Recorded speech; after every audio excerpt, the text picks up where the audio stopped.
What's up, everybody? Mike Lindsley back with you for an ML Sports Take. It's here from Rosie's Corner. Stop by, try the meatball bomber, the Philly cheesesteak, a heck of a lot more, plus pizza and wings all day long. And you can grab gift cards for every occasion as well. Don't forget about Fish Friday coming up in a couple of days as well. The Houston Cougars are in the Final Four, and right now they are one of the really preeminent programs in college basketball. And it's really an awesome listen today if you get a chance to listen to Richard Justice, who is one of my favorite baseball people nationally, but he's been in the Houston market forever. He's also covered Houston sports forever, and then going back to the Baltimore market. I mean, he's been in it for a long time, and he's been on my shows for years as well, both podcasts and radio. And he went on with Tony Kornheiser today, describing the Houston program and kind of the baseline, right? Like the foundation of it. And it's Kelvin Sampson. And what's funny is now that we have NIL and portal, there's all these guys who had all these violations a long time ago. They're almost laughable at this point, right? Because we're paying players, and guys are getting bonuses, and there's cars, and there's this and there's that.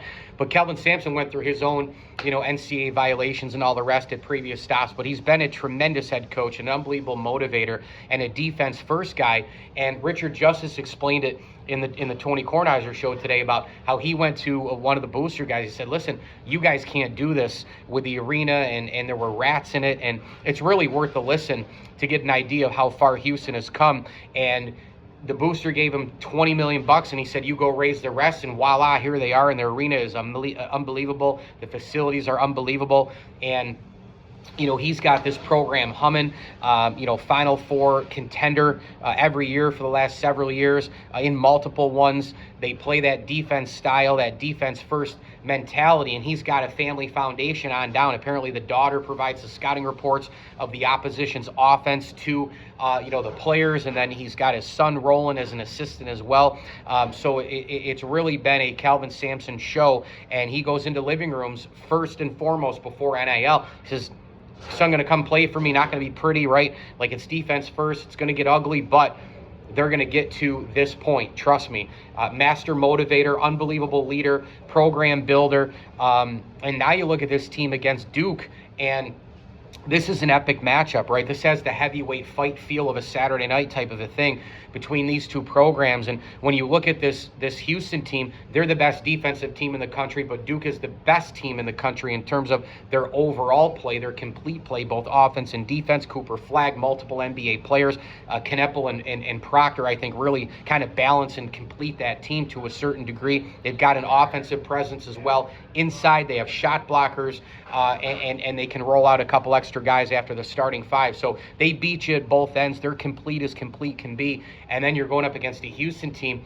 Both these teams can create offense off of their defense, but the Houston team this year, the difference has been, even though they've been an elite defensive team for years under Sampson and an elite rebounding team for years under Sampson, this team is efficient offensively with Cryer and others. You watch them share the ball, move without the ball, and the high-octane, high-efficient offense, they get into the lane, they score, they value the possession, and they're efficient in terms of completing the possession by scoring, and that's probably been a little bit of the difference for Houston this year. They've always been great at rebounding, they've always been great at defense, but to be able to score this way, to kind of round out the team, that's been a big difference for Kelvin Sampson. We know Duke has done all of the above for years and years and years, but I'm really interested to see now how the Houston defense counters the Duke offense. Duke defense counters the Houston now really efficient offense, right? So these two teams are ultra complete. If you have to split hairs, you can say Houston's the best defensive team.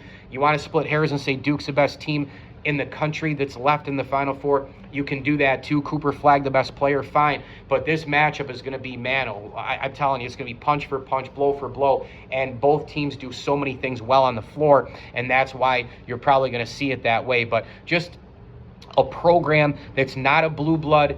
They do have some history, obviously, going back to Phi Slamma Jamma and all the rest with, Drexler and Hakeem Olajuwon. But there's been buy-in, right? There's history there. There's history in golf at Houston with Jim Nantz and wanting to be a broadcaster, sitting in, the dorm room with Fred Couples, and they would do mock, winning the Masters, and all of a sudden, years later, Nantz is broadcasting and Couples wins the Masters. I mean, you can't make that kind of stuff up. But now, You look at the basketball part, this recent time, this recent modern era of Kelvin Sampson, unbelievable job by him. Building blocks, right? It was foundation and then another layer, another layer, another layer, another layer. And here they are with another chance to win a national championship. Mike Lindsley here in ML Sports Take from Rosie's Corner. Stop by Rosie's. They got the pizza, the wings, the hot and cold subs, the baked ziti, and more. Don't forget, they got salads. They got the delicious dessert in here, too. They got cookies. They've got unbelievable chocolate chip bars. They got the brownies, the carrot cake. It's all here, man, from salads and desserts to pizza and wings, hot and cold subs, and the Fish Friday in a couple days as well. Pair it with the mac and cheese, coleslaw, and fries. You can get it for the dinner or the lunch option. They have it on Thursdays here as well, so make sure you stop in. And then the big Bonanza Fish Day is on Friday, and gift cards are always available. And for more, follow them on Facebook, Instagram, and a heck of a lot more. And you can follow them online as well at rosiescorner.net. They will deliver to you as well. Rosie's Corner is a proud Platter supporter. As I always tell you, enjoy the games.